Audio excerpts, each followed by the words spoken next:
Okay, welcome to our video on economic growth. This video is just setting up a few of the things, giving you a little bit of background before we kind of dive into some of the lessons in class.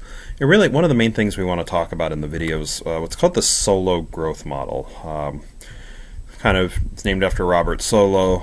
And actually, for the Susquehanna students, Dr. Keller has done a lot of work on economic growth and either uses the Solow Growth Model or kind of offshoots of the Solow Growth Model. So it's kind of a very famous model within economics.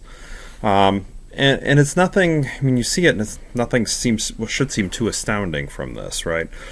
Output, we denote as Y, is going to be some function of the inputs, which are just what we think of as resources. Right, so output is a function of the inputs into an economy.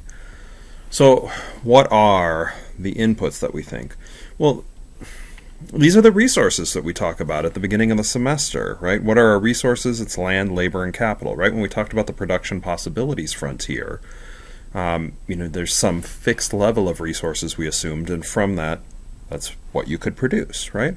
Well, it's the same for the Solow Growth Model. Like, how much growth can you have will depend on your natural resources, your labor, and I think this is a key point here, right? Effective labor, right? It's not just how many workers do you have, it's what can the workers do? How well are they trained for what needs to happen? And then physical capital for a third one. So land, labor, physical capital. Let's go into our Solow Growth Model. So with the Solow Growth Model, a couple things to think about. One, a couple terms, marginal product and diminishing marginal product. Marginal product, anytime you see the word marginal, you should be thinking additional. So how much additional output do you get when you change an input? Everything else held constant. And the theoretical assumption behind the Solow Growth Model, there are diminishing returns. What's that? Diminishing returns does not mean negative returns. What it means, so you'd add an input and you'll get more output. However, the extra output you get won't be quite as high the more you already have of the input. If we think about this in terms of workers at a job, right? The first worker might mean you have an operation, right? You go from nothing to something. The second worker could be incredibly valuable. One worker to two workers, right? That can actually, sometimes it's even more than double the output when you have two. Third worker, probably still good, but going from 2 to 3, maybe not nearly as important as going from 0 to 1 or 1 to 2.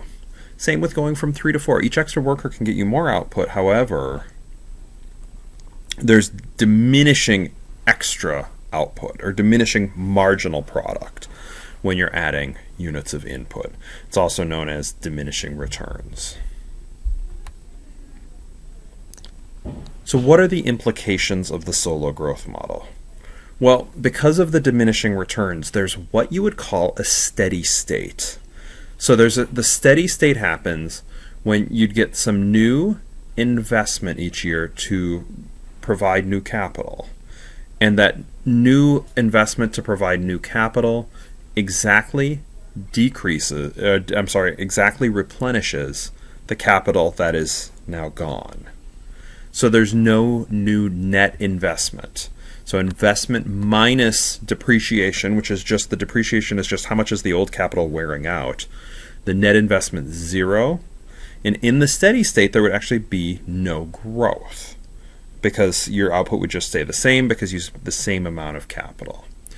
Now, with a diminishing marginal product, you would expect to see a steady state emerge eventually. You're going to reach a level where you're not going to have any extra growth, right? And we can kind of see this on the graph. Levels of capital, you're going to end up reaching a spot where kind of you can reach a maximum point. And here we do see diminishing returns, right? First unit of capital is incredibly valuable. Second unit, still very valuable. Third unit, valuable, not quite as much. Fourth, pretty small, and if there was any more, right, we've reached a maximum point. There'd be no extra growth.